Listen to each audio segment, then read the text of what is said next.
Back in the mid-90s, I was just your average guy trying to make a name for himself on a massive commercial construction site.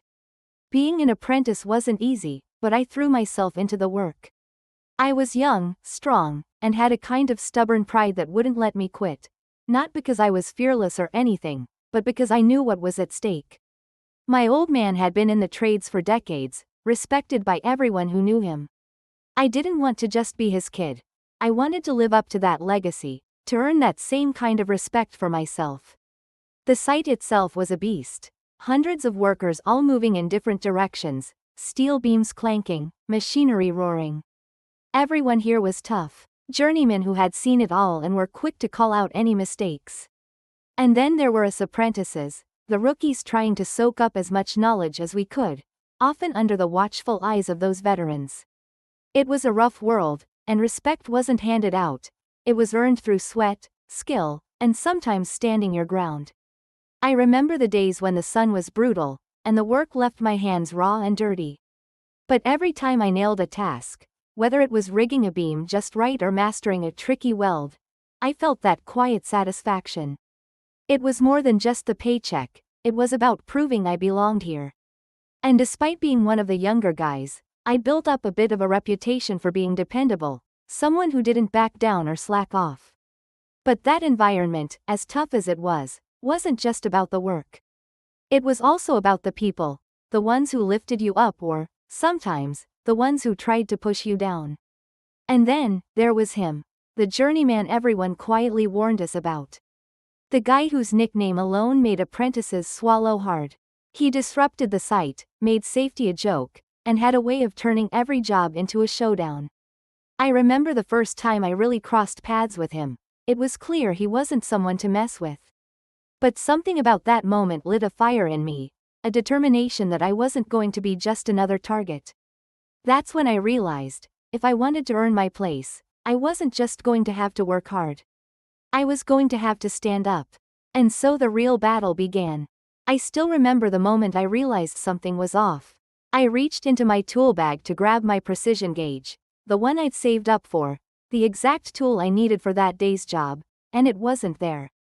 At first, I thought I must have misplaced it somewhere, but then I caught sight of it gleaming in the bully's hands. There he was, smirking like he'd just pulled off the best prank on the site.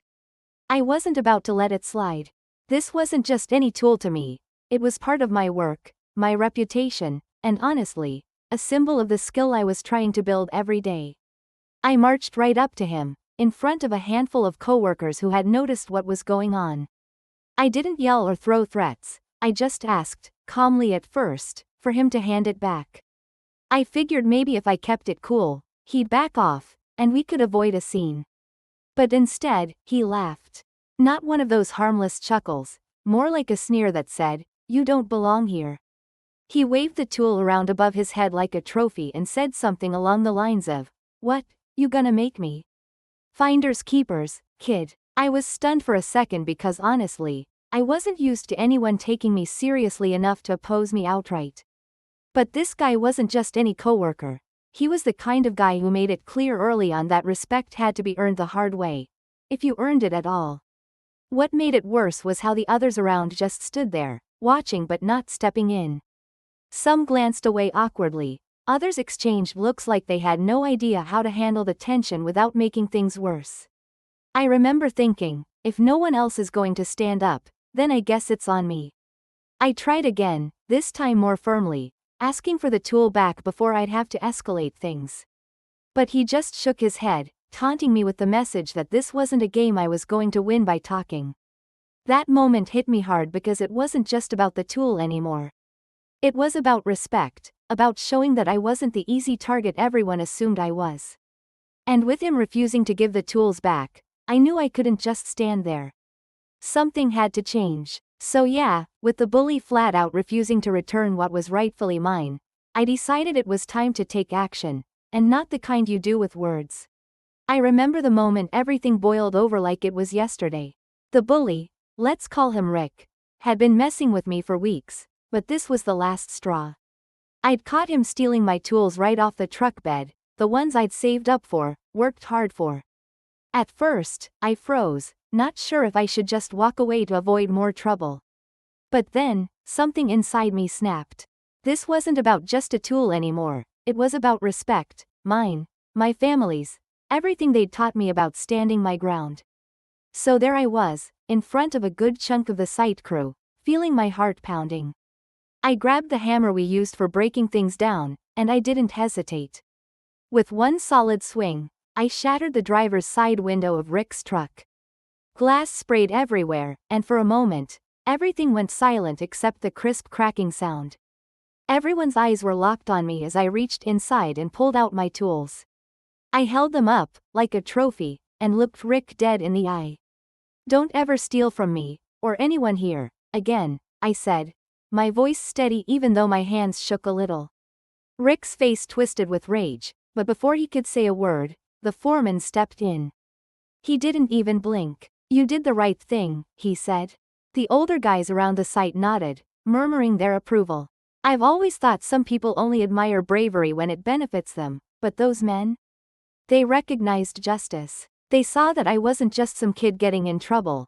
I was defending what was mine, holding onto the values we all learned on this site. That moment shifted everything, not just for Rick or me, but for everyone watching. From then on, I wasn't just the apprentice anymore, I was someone they respected. And I could feel the weight of my family's legacy on my shoulders, proud and heavy all at once. Little did I know, this was just the beginning of earning my place here, and that recognition would come not only from the crew but from my own family too. I still remember the day I found out that some of the older guys on the site had my back. It wasn't just talk, they actually stood up for me when that bully tried to spread his usual nonsense. Hearing that made me realize something important. Respect isn't just about throwing punches or talking tough. It's earned through how you carry yourself over time. That was a turning point, not just on the site but in how I saw myself. But what hit me the most was when my dad called me that evening. I could hear the pride in his voice, not just for what I'd done with the guys, but because I didn't stoop to his level. He told me how integrity and hard work were the real marks of a tradesman, far more than muscle or yelling. That conversation stuck with me. It felt like he was passing down more than just skills. He was handing me a code of honor. Years later, after my dad passed away, I found myself rifling through his old toolbox. Among the worn hammers and chisels, I noticed those tiny marks he had etched into the handles. Each notch told a story, stories of sweat, patience, and pride passed down through generations. That simple gesture connected me to a legacy far bigger than just one construction site fight. It was a reminder that what we build isn't only in concrete or wood, but also in the values we carry and pass along. It's crazy how something as small as a mark on a tool can make you feel like you're standing right beside the people who came before you, guiding you even now. Holding those tools, I felt the weight, and the honor, of being part of that chain. It was a quiet kind of power, but it meant everything. And in that moment, it wasn't about the fight or the bully anymore. It was about living up to a legacy, the kind that shapes you into the person you're meant to be. That's when I knew I had to keep honoring those values, no matter what came next.